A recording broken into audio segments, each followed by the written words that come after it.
So yes, all students, a very good evening to you all and welcome to Enlightened Educators. So the await is over. So you got your third semester results today. So it's updated on May 2, 2024 at 7:45 p.m. So let's open this thing. See here, you can see. Click here for the results of BTech third semester 2022 scheme for all regions. So ನಿಮ್ಮ results announce ಆಗಿದೆ. So ದಯವಿಟ್ಟು checkout ಅನ್ನ ಮಾಡ್ಕೊಳ್ಳಿ.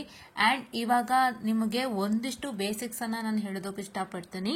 After you see the results how you people will consider ಅನ್ನೋದು ನನಗೆ idea ಇದೆ. I just tell you what is the matter. So just a minute.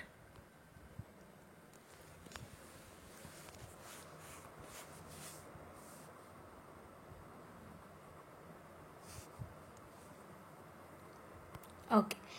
So first of all, when you see the results, so first ಸುಮಾರು ಜನಕ್ಕೆ satisfaction ಆಗುತ್ತೆ, ಸುಮಾರು ಜನಕ್ಕೆ satisfaction ಆಗದೇನೂ ಇರ್ಬೋದು, ಸುಮಾರು ಜನಕ್ಕೆ ನನಗಿನ್ನೂ ಜಾಸ್ತಿ ಬರಬೇಕಾಗಿತ್ತು, I still have to get more marks ಅಂತ ತುಂಬಾ ಜನ ಯೋಚನೆ ಮಾಡ್ತಿರ್ತೀರಾ. And they one try to put for revaluation and ಹಲವಾರು ಜನ ಫೇಲ್ಡ್ ಆಗಿರ್ತೀರಾ. ಸೊ ಅವರೆಲ್ಲರಿಗಾಗಿ ಒಂದು ಕಿವಿ ಮಾತನ್ನ ಹೇಳೋದಕ್ಕೆ ನಾನು ಇಷ್ಟಪಡ್ತೀನಿ ಇಲ್ಲೇನೆ, ಬಿಕಾಸ್ ನೀವು ಇದನ್ನ ಇಲ್ಲಿಂದಾನೇ ಅರ್ಥ ಮಾಡ್ಕೊಳ್ಬೇಕಾಗುತ್ತೆ. You need not to go to the nth moment to understand this, because ನೀವು ಆಲ್ರೆಡಿ 2 ಸೆಮಿಸ್ಟರ್ ಓದಿದ್ದೀರಾ, 2 ಸೆಮಿಸ್ಟರ್ ರಿವಾಲ್ಯೂಯೇಷನ್ ಹಾಕಿದ್ದೀರಾ, 2 ಸೆಮಿಸ್ಟರ್ ಎಕ್ಸಾಮ್ ಬರ್ತಿದ್ದೀರಾ, ರಿಸಲ್ಟ್ಸ್ ಬಂದಿದೆ, ರಿವಾಲ್ಯೂಯೇಷನ್ ಎಲ್ಲ ಹಾಕಿದ್ದೀರಾ. You have got the results of revaluation and you have seen how the revaluation happens to takes place. And ಪ್ರತಿಯೊಬ್ಬರಿಗೂ ಒಂದೊಂದು ರೀತಿ ಆಗುತ್ತೆ. ಸೊ ಕೆಲವರು ಪಾಸ್ ಆಗ್ತಾರೆ, ಕೆಲವರು ಆಗದೇನೂ ಇರ್ಬೋದು. It's up to how the evaluators recorrect the papers. ಅವೆಲ್ಲ ನೀವು ನೋಡ್ಕೊಂಡೇ ಬಂದಿದ್ರಾ, ಇದು ಸುತ್ತಾನೆ ನೀವು ಬಂದಿದ್ದೀರಾ. ಬಟ್ ಇದೇನು ಅಂದ್ರೆ that was a basic science subjects, but this is ಯಾರ್ ಬ್ರಾಂಚ್ ಸಬ್ಜೆಕ್ಟ್. ಸೊ ಹಂಗಾಗಿ ಇಲ್ಲಿ ಸ್ವಲ್ಪ ಹೆಚ್ಚು ಕಡಿಮೆ ಬೇರೆ ತರನೇ ಆಗುತ್ತೆ. ಸೊ ನಾವು ಬೇಸಿಕ್ ಸೈನ್ಸ್ ಅಲ್ಲೆಲ್ಲ ಮಾಡ್ಕೊಂಡ್ ಬಂದಿದ್ದೀವಿ, ರಿವಾಲ್ಯೂಯೇಷನ್ಗೆಲ್ಲ ಹಾಕಿದ್ವಿ, ರಿಸಲ್ಟ್ಸ್ ಬಂದಿದೆ, ಆ ತರ ಎಲ್ಲ ಅನ್ಕೊಂಡು ನೀವು ಮುಂದುವರಿಬೇಡಿ. ದಿಸ್ ಇಸ್ ಬೇಸಿಕ್ ಸೈನ್ಸ್ ಅಲ್ಲ, ದಿಸ್ ಇಸ್ ಯಾರ್ ಇದು ಬ್ರಾಂಚ್ ಸಬ್ಜೆಕ್ಟ್ಸ್. ಹೌದಾ? ಸೊ ನಿಮ್ಮ ಬ್ರಾಂಚ್ ಸಬ್ಜೆಕ್ಟ್ಸ್ ಅಲ್ಲಿ ಏನಾಗುತ್ತೆ ಅಂತ ಹೇಳಿದ್ರೆ, ಅವರು ನಿಮ್ಗೆ ಪರ್ಫೆಕ್ಷನ್ ಎಕ್ಸ್ಪೆಕ್ಟ್ ಮಾಡ್ತಾರೆ. ಪರ್ಫೆಕ್ಷನ್ ಇನ್ ದ ಸೆನ್ಸ್ ನಿಮ್ಮ ಆನ್ಸರ್ ನಲ್ಲಿ ಪರ್ಫೆಕ್ಷನ್ ಇರಬೇಕು. ಇಲ್ಲ ಅಂತಂದ್ರೆ whatever the answer you write should be the same and they should mean the same as what is there in the text book. ಈಗ text book ಅಥವಾ ನಿಮ್ಮ material ಅಲ್ಲಿ ಏನಿದೆ ಅದೇ ಸೇಮ್ ಮೀನಿಂಗ್ ಬರಂಗೆ ನೀವೇನ್ ಬರ್ದಿದ್ರು ಕೂಡ ಖಂಡಿತ ಮಾರ್ಕ್ಸ್ ಅನ್ನ ಕೊಡ್ತಾರೆ. ಸೊ ಇದೆರಡು important thing. And problematic subject ನಲ್ಲಿ as I told you SI unit ಇರ್ಬೋದು, ಇಲ್ಲ ಅಂತಂದ್ರೆ ನಿಮ್ಮ ಒಂದು ಏನಂತ ಹೇಳ್ತಾರೆ ಸ್ಟೆಪ್ಸ್ ಇರ್ಬೋದು, ಡಯಾಗ್ರಾಮ್ ಇರ್ಬೋದು ಪ್ರಾಬ್ಲಮ್ಸ್ ಅಲ್ಲಿ. ಸೊ ಅದೆಲ್ಲ ಪರ್ಫೆಕ್ಟ್ ಆಗಿತ್ತು ಅಂತ ಹೇಳಿದ್ರೆ even in theory also the diagram is perfect, you will get marks. So ಇದೆಲ್ಲ ಫ್ಯಾಕ್ಟರ್ಸ್ ಇದೆ. ಹೌದಾ? ಸೊ ಇವಾಗ ನಾನೇನ್ ಹೇಳಕ್ ಹೊರಟಿರೋದು ಅಂದ್ರೆ, ಫೇಲ್ಯೂರ್ ಆದ ಸ್ಟೂಡೆಂಟ್ಸ್ಗೆ first I consider students one have not crack their exams well, crack their exam. So failure ನನ್ನ ಪ್ರಕಾರ ಸಾಧ್ಯತೆಗಳು ಹೆಚ್ಚಿರೋದು ಎನ್ಎಲಿ ಫೇಲ್ಯೂರ್ ಸಾಧ್ಯತೆ. ಬಿಕಾಸ್ ನೀವು ಎನ್ಎಲಿ ಸರ್ಕ್ಯೂಟ್ ಡಯಾಗ್ರಾಮ್ ಒಂದು ನೀವು ಬರೀತೀರಾ, ನಾನು ನಿಮ್ಗೆ ತೋರಿಸ್ಕೊಟ್ಟೆ. ಏನ್ ಹೇಳಿ, ಒಂದು ಸೂಪರ್ ಮೆಶ್ ಅನಾಲಿಸಿಸ್ ಡಯಾಗ್ರಾಮ್ ಏನ್ ಕೊಟ್ಟಿದ್ದಾರೆ ಆ ಡಯಾಗ್ರಾಮ್ ನ ನೀವು ಬರೆದು ಜಸ್ಟ್ ಸೂಪರ್ ಮೆಶ್ ಮಾರ್ಕ್ ಮಾಡಕ್ಕೆ 2 ಮಾರ್ಕ್ಸ್ ಅಂತ ತೋರಿಸಿದ್ದೆ. ಹೌದಾ? ಸೊ ನೀವು ಆ ತರದ್ದೆಲ್ಲ ಮಾರ್ಕ್ಸ್ ತಗೊಳಕ್ ಸಾಧ್ಯತೆ ಇದೆ. ಬಟ್ ನೀವೇನ್ ಮಾಡ್ತೀರಾ ಅಂತ ಹೇಳಿದ್ರೆ, ಸೊ ನೀವು ಒಂದು ಸಣ್ಣ ಪುಟ್ಟ ಸ್ಟೆಪ್ಸ್ ನಲ್ಲಿ ಮಿಸ್ಟೇಕ್ ಮಾಡಿರ್ತೀರಾ, ಇಲ್ಲ ನಿಮ್ಗೆ ಸರ್ಕ್ಯೂಟ್ ಅನಲೈಸ್ ಮಾಡಕ್ ಬಂದಿರಲ್ಲ, ಈ ತರ ನಿಮ್ಮ ಸಾವರೆಂಟು ಇಂಟರ್ನಲ್ ಪ್ರಾಬ್ಲಮ್ ಗಳಿಂದಾಗಿ ನೀವು ಕ್ರ್ಯಾಕ್ ಮಾಡಕ್ ಆಗಿಲ್ದೇ ಇರ್ಬೋದು ಎನ್ಎನ. ಆಯ್ತಾ? ಸೊ ಹಾಗಾಗಿ ನೀವು ಆ ತರ ಏನಾದ್ರೂ ಎನ್ಎನಲ್ಲಿ ಫೇಲ್ ಆಗಿತ್ತು ಅಂತ ಹೇಳಿದ್ರೆ, ನೀವು ಫಸ್ಟ್ ರಿವ್ಯಾಲ್ಯೂಯೇಷನ್ಗೆ ಹಾಕೋದಕ್ಕೆ ಮುಂಚೆ ದಯವಿಟ್ಟು ತುಂಬಾ ಸಲ ಯೋಚನೆ ಮಾಡಿ ಹಾಕಿ ಎನ್ಎಗೆ. ಆಯ್ತಾ? ಸೊ ನಾನು ಇದು ಪ್ರತಿಯೊಂದು ಸಬ್ಜೆಕ್ಟ್ಗೂ ಹೇಳ್ತಾ ಹೋಗ್ತೀನಿ. ಸೊ ಅವಾಗ ನಿಮ್ಗೆ ಒಂದು ಐಡಿಯಾ ಬರುತ್ತೆ ಯಾವ ಸಬ್ಜೆಕ್ಟ್ಗೆ ಹೇಗೆ ನಾನು ತಗೋಬೇಕು ಅಂತ. ಆಯ್ತಾ? ಸೊ ಫೇಲ್ಯೂರ್ ಸ್ಟೂಡೆಂಟ್ಸ್ ಎನ್ಎಗೆ ನೀವು ತುಂಬಾ ಯೋಚನೆ ಮಾಡಿ ರಿವ್ಯಾಲ್ಯೂಯೇಷನ್ ಹಾಕಿ. ನಿಮ್ಮ ಸ್ಕೀಮ್ ಆಫ್ ವ್ಯಾಲ್ಯೂಯೇಷನ್ ಅಪ್ಡೇಟ್ ಆಗುತ್ತೆ, ಬೇಗ ಸ್ಕೀಮ್ ಆಫ್ ವ್ಯಾಲ್ಯೂಯೇಷನ್ ಅಪ್ಡೇಟ್ ಆಗುತ್ತೆ. ನನ್ನ ಕಡೆಯಿಂದಾನೇ ಸ್ಕೀಮ್ ಆಫ್ ವ್ಯಾಲ್ಯೂಯೇಷನ್ ಅಪ್ಡೇಟ್ ಆಯ್ತು ಅಂತ ಇನ್ಫೋ ಕೊಡ್ತೀನಿ. ಸೊ ಇನ್ಫೋ ಕೊಟ್ಟಿದ ತಕ್ಷಣ ಏನಾಗುತ್ತೆ ಅಂತ ಹೇಳಿದ್ರೆ, ನೀವು first scheme of valuation check ಮಾಡ್ಕೊಳ್ಳಿ. ನೀವು ಬರ್ದಿರೋದಕ್ಕೂ ಅಲ್ಲಿರೋದಕ್ಕೂ ಮ್ಯಾಚ್ ಆಯ್ತಾ. ರಿವ್ಯಾಲ್ಯೂಯೇಷನ್ ಹಾಕಿಲ್ಲ ಅಂದ್ರೆ ಖಂಡಿತ ಹಾಕ್ಬೇಡಿ. ಓಕೆನಾ? ಖಂಡಿತ ಹಾಕಿ, ಹಣ ವೇಸ್ಟ್ ಮಾಡ್ಕೋಬೇಡಿ. ಇದು ನನ್ನ ಫಸ್ಟ್ ಥಿಂಗ್. ಎನ್ಎಗೆ ಹಾಕ್ಬೇಕಾದ್ರೆ ಎಸ್ಪೆಷಲಿ 100 ಸತಿ ಯೋಚನೆ ಮಾಡಿ ಹಾಕಿ. ಅಮೌಂಟ್ ಹಾಕೋ ದುಡ್ಡಲ್ಲಿ need to get back the result, because ಅವರಲ್ಲಿ ಸ್ಟೆಪ್ಸ್ ಕರೆಕ್ಟ್ ಆಗಿರ್ಬೇಕು, ಲಾಸ್ಟ್ ಆನ್ಸರ್ ಕರೆಕ್ಟ್ ಆಗಿರ್ಬೇಕು, SI ಯೂನಿಟ್ ಲೈಕ್ ಆಂಪಿಯರ್ ಆಗಿರ್ಬೋದು, ಇಲ್ಲ ವೋಲ್ಟೇಜ್ ಆಗಿರ್ಬೋದು, ಪವರ್ಗೆ ವ್ಯಾಟ್ಸ್ ಆಗಿರ್ಬೋದು, ಇವೆಲ್ಲ ಏನಾದ್ರು ಒಂದು ಮಿಸ್ ಇತ್ತು ಅಂತ ಹೇಳಿದ್ರೆ, ಅಥವಾ ಯಾವ್ದೇ ಒಂದು ಸ್ಟೆಪ್ ಅಲ್ಲಿ ಸಣ್ಣ ಮಿಸ್ಟೇಕ್ ಆಗಿದ್ರು ಕೊಡಲ್ಲ. ಸೊ ನೆಟ್ವರ್ಕ್ಗೆ ಹಾಕಕ್ ಮುಂಚೆ ತುಂಬಾ ಸತಿ ಯೋಚನೆ ಮಾಡಿ. ಅಂಡ್ ನೆಟ್ವರ್ಕ್ ನೀವು ಇನ್ ಕೇಸ್ ಫೇಲ್ಡ್ ಆಗಿತ್ತು ಅಂತ ಹೇಳಿದ್ರೆ ದಯವಿಟ್ಟು ನಮ್ಗೆ ಒಂದು ಕಾಮೆಂಟ್ ಸೆಕ್ಷನ್ ಅಲ್ಲಿ ಕಾಮೆಂಟ್ ಅನ್ನ ಮಾಡಿ. ಸೊ ಅದಕ್ಕೆ ನಮ್ಮ ಹತ್ರ ಸಾಕಷ್ಟು ಸಾಕಷ್ಟು ವಿಡಿಯೋಸ್ ಇದೆ ಆ್ಯಂಡ್ ಹಲವಾರು ಮೆಟೀರಿಯಲ್ಸ್ಗಳನ್ನ ನಾನು ಗೂಗಲ್ ಡ್ರೈವ್ ಲಿಂಕಲ್ಲಿ ಅಪ್ಲೋಡ್ ಮಾಡಿದ್ದೀನಿ, ಕಮ್ಯುನಿಟಿ ಪೇಜಲ್ಲೇ ಇದೆ. ಸೊ ಅಲ್ಲಿ ನೀವು ಉಪಯೋಗಿಸ್ಕೊಂಡು ನೀವು ಎಕ್ಸಾಮ್ಸನ್ನು ಕ್ರ್ಯಾಕ್ ಮಾಡ್ಬೋದು. ನಾವು ಯಾವತ್ತೂ ಜೊತೆನಲ್ಲೇ ಇರ್ತೀವಿ. We don't leave you at any point of time, ಹೌದಾ. But will be active only on Saturdays and Sundays. ಇವತ್ತು ನನಗೆ ಈ ವೀಕ್ ಡೇಸ್ ಅಲ್ಲಿ ಯಾವ್ದಾದ್ರು ಫ್ರೀ ಇತ್ತು ಅಂದ್ರೆ I just connect to you, right? Okay. So first thing ಆಯ್ತು, N A ಆಯ್ತು. ಸೊ ನಿಮ್ಮ ನೆಕ್ಸ್ಟ್ ಎನ್ ಎ ಬಿಟ್ರೆ ನಿಮ್ಗಿದ್ದಂತಹ ಒಂದು ಪ್ರಾಬ್ಲಮ್ಯಾಟಿಕ್ ಸಬ್ಜೆಕ್ಟ್ ಅಂದ್ರೆ mathematics. Same happens in mathematics. ದಯವಿಟ್ಟು ರಿವ್ಯಾಲ್ಯೂಯೇಷನ್ ಹಾಕಕ್ ಮುಂಚೆ ಸ್ಟೆಪ್ಸ್ ಎಲ್ಲ ಪ್ರಾಪರ್ ನಾನೆಲ್ಲ ಬರ್ದಿದ್ದೀನಿ ಅಂತ ನೋಡಿ ಹಾಕಿ. ಬಿಟ್ರೆ ಇನ್ ಮಿಕ್ಕಿದ್ದು ನಿಮಗೆ ಏನೇನು ಥಿಯರಿ ಇದೆ. ಸೊ ಏನೇನು ಥಿಯರಿ ಇದೆ, ಈಗ DST using Verilog. DST using Verilog ನೀವು ರಿವ್ಯಾಲ್ಯೂಯೇಷನ್ ಹಾಕೋದ್ರಲ್ಲಿ ಖಂಡಿತ ಆಗುತ್ತೆ. ಆದ್ರೆ ಏನಾಗುತ್ತೆ ಅಂತ ಹೇಳಿದ್ರೆ ನಿಮ್ಗೆ ಲಾಸ್ಟ್ ದಟ್ ಇಸ್ 3, 4 and 5 ಇಂದ ಒಂಚೂರು ಚೆನ್ನಾಗಿ ಬರ್ತಿತ್ತು ಅಂದ್ರೆ ಖಂಡಿತ ನಿಮ್ಮ ರಿವ್ಯಾಲ್ಯೂಯೇಷನ್ ಅಲ್ಲಿ ಪಾಸ್ ಆಗ್ತೀರಾ. 1 and 2 ಒಂದು ಸಲ ಚೆಕ್ ಮಾಡಿ. ಸೊ 1 ಅಲ್ಲಿ ಎಸ್ಪೆಷಲಿ ನೀವು K-MAP ಅಲ್ಲಿ ಏನಾದ್ರು ಮಿಸ್ಟೇಕ್ ಮಾಡಿತ್ತು, Q-MECLUSKIN ಮಿಸ್ಟೇಕ್ ಮಾಡಿತ್ತು ಅಂದ್ರೆ ಅಲ್ಲಿ ನಿಮ್ಗೆ ಮಾರ್ಕ್ಸ್ ಸಿಗೋದಿಲ್ಲ. ಸೊ ಅದೊಂಥರ 50-50 ಸಬ್ಜೆಕ್ಟ್. ಸೊ ಹಾಗಾಗಿ ರಿವ್ಯಾಲ್ಯೂಯೇಷನ್ ಹಾಕಕ್ ಮುಂಚೆ ಎಲ್ಲಾ ತರನು ಚೆಕ್ ಮಾಡ್ಬಿಟ್ಟು ಹಾಕಿ. ಯಾವುದೇ ಸಬ್ಜೆಕ್ಟ್ ಆದ್ರೂ ಎಲ್ಲಾ ತರನು ಚೆಕ್ ಮಾಡಬೇಕು. ಬಟ್ ಕೆಲವೊಂದು ಸಬ್ಜೆಕ್ಟ್ಗೆ ನೀವು ತುಂಬಾ ಸಲ ಯೋಚನೆ ಮಾಡಿ ಹಾಕ್ಬೇಕಾಗುತ್ತೆ, ಎಸ್ಪೆಷಲಿ ಮ್ಯಾಥಮೆಟಿಕ್ಸ್, ಹೌದಾ. ಅದನ್ನ ನಾನು ಇವಾಗಲೇ ಕ್ಲಿಯರ್ ಮಾಡ್ತಾ ಇದ್ದೀನಿ, ಆಯ್ತಾ. ಸೊ ತುಂಬಾ ಜನ ರಿವ್ಯಾಲ್ಯೂಯೇಷನ್ ವೇಟ್ ಮಾಡ್ತಾನೆ ಇರ್ತೀರಾ.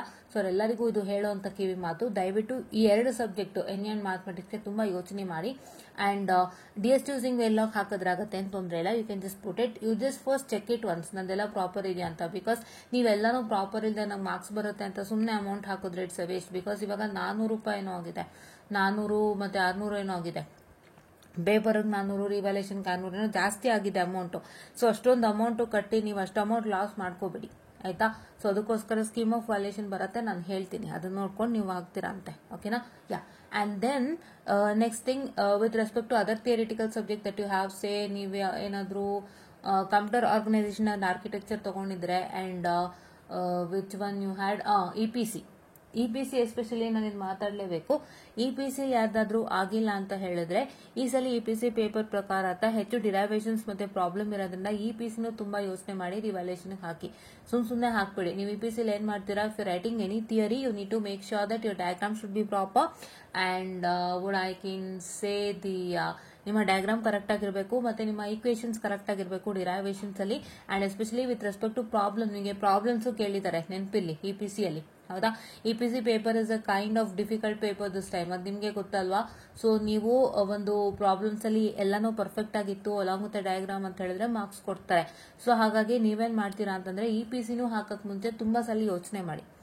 EPC ಅಲ್ಲಿ ಡಿರೈವೇಷನ್ ಇತ್ತು, ಪ್ರಾಬ್ಲಮ್ಸ್ ಇತ್ತು, ಥಿಯರಿನೂ ಇತ್ತು. ನೀವು ಥಿಯರಿಲಿ ಈಸಿಯಾಗಿ ತಗೊಂಡ್ಬಿಡ್ಬೋದು, ಎಲ್ಲ ಒಂಚೂರು ಹತ್ತದಲ್ಲಿ ಇದೆಯಪ್ಪ ಅಂತ ಮಾರ್ಕ್ಸ್ ಕೊಡ್ತಾರೆ. ಬಟ್ ನಿಮ್ಮ ಡಿರೈವೇಷನ್ಗೆ ಮತ್ತೆ ಪ್ರಾಬ್ಲಮ್ಸ್ಗೆ ಅವರು ಈಕ್ವೇಷನ್ ಪ್ರಾಪರ್ ಆಗಿರ್ಬೇಕು ಅಂತ ಚೆಕ್ ಮಾಡ್ತಾರೆ. ಸೊ ಹಾಗಾಗಿ ಅಂತ ಇದಕ್ಕೆಲ್ಲ ಹೋಗ್ಬೇಡಿ. ದಯವಿಟ್ಟು ಬೇಗ ಒಂದು ಸಲ ಯೋಚನೆ ಮಾಡಿಬಿಟ್ಟು, ಸಾರಿ ಫಾರ್ ದ ಡಿಸ್ಟ್ರಾಕ್ಷನ್, ಒಂದು ಸಲ ನೀವು ಯೋಚನೆ ಮಾಡಿಬಿಟ್ಟು ಹಾಕಿ EPC NA ಮತ್ತೆ ಮ್ಯಾಥಮೆಟಿಕ್ಸ್ಗೆ, ಆಯ್ತಾ. ಬೇರೆದಕ್ಕೆಲ್ಲ ನೀವು ಹಾಕಿದ್ರೆ ಖಂಡಿತ ಆಗುತ್ತೆ, ಏನು ತೊಂದರೆ ಇಲ್ಲ. You can just put it for evaluation, but once check it out that whether I've written correctly or not, ಆಯ್ತಾ. ಓಕೆ. ಅಂದ್ರೆ ನೀವು ಯಾಕೆ ಇದನ್ನ ಹೇಳ್ತಾ ಇದೀನಿ ಅಂದ್ರೆ ಕೆಲವೊಂದು ಸಬ್ಜೆಕ್ಟ್ಗೆ ಹಿಂದೆ ಮುಂದೆ ನೋಡೋ ಅವಶ್ಯಕತೆ ಇಲ್ಲ, ಬಟ್ ಕೆಲವೊಂದು ಸಬ್ಜೆಕ್ಟ್ಗೆ ಹಿಂದೆ ಮುಂದೆ ತುಂಬಾ ಯೋಚನೆ ಮಾಡಿ ಹಾಕ್ಬೇಕಾಗುತ್ತೆ. ಸೊ ಅದಕ್ಕೋಸ್ಕರ ನಾನು ಹೇಳ್ತಾ ಇರೋವಂಥದ್ದು. ಅಂಡ್ ನಾನು ಇದು ನನ್ನ ಮೊದಲನೇ ಕಿವಿ ಮಾತು with respect to this subject. And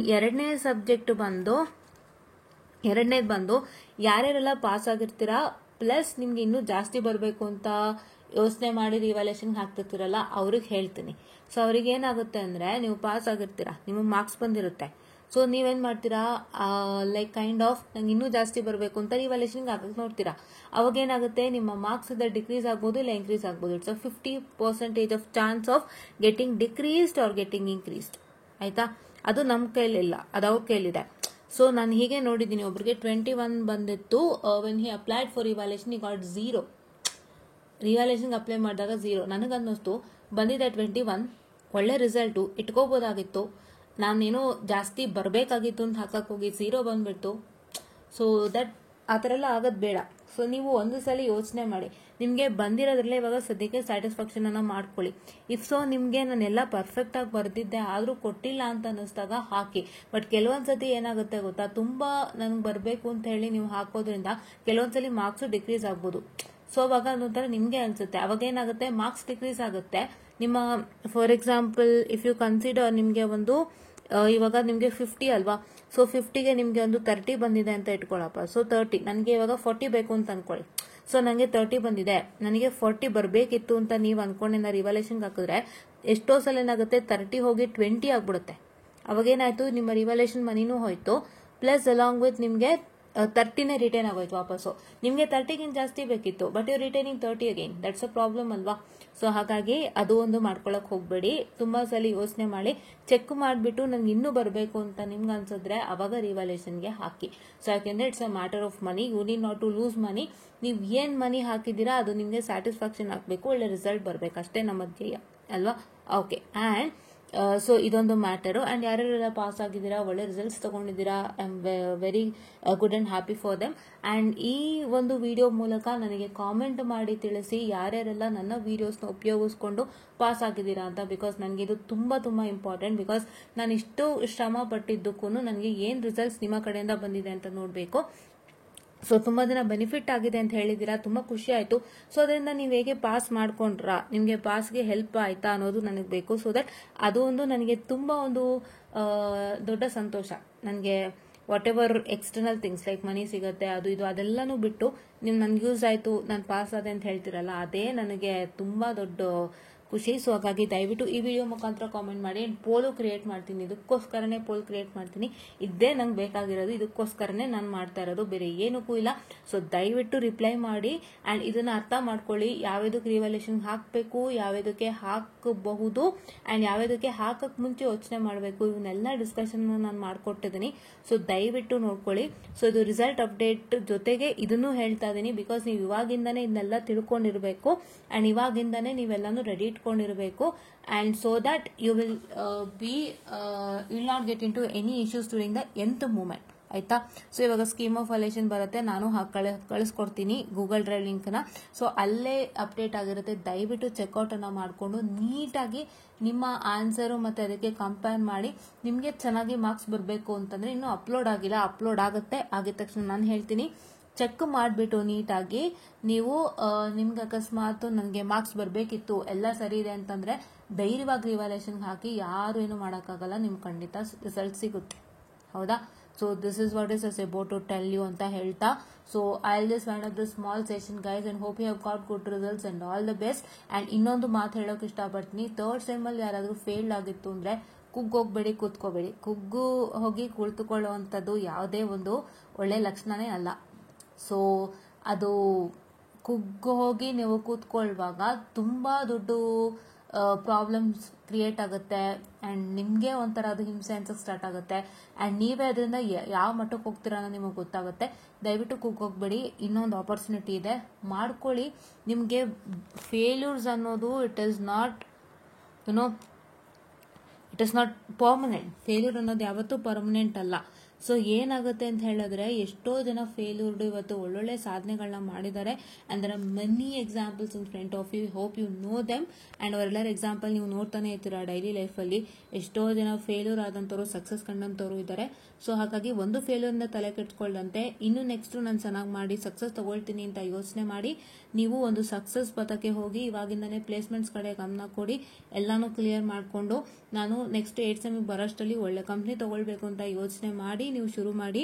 so that ನಿಮ್ಗೆ ಎಲ್ಲಾನು ಒಳ್ಳೇದಾಗುತ್ತೆ. So don't consider this failure as an issue. ಈ ಫೇಲ್ಯೂರ್ನ ಇಶ್ಯೂ ಅಂತ ತಗೊಂಡು ತುಂಬಾ ತಲೆಗೆಡಿಸ್ಕೊಂಡು ಅಯ್ಯೋ ಹಿಂಗಾಗೋಯ್ತು ಅನ್ನೋಕ್ಕಿಂತ ಈಗ ನೆಕ್ಸ್ಟ್ ನೀವು ಅದನ್ನ ಹೇಗೆ ಕ್ಲಿಯರ್ ಮಾಡಬೇಕು ಅಂತ ನೋಡಿ ಕ್ಲಿಯರ್ ಮಾಡಿಕೊಂಡು ನೀವು ಎಲ್ಲಾನು ಮುಗಿಸ್ಕೊಂಡು 8th ಸೆಮಿಸ್ಟರ್ ಒಳ್ಳೆ ಕಂಪ್ನಿ ತಗೊಂಡು you just go out of the college with good results ಅಂತ ಹೇಳ್ತಾ I just wind up the session all guys and thank you.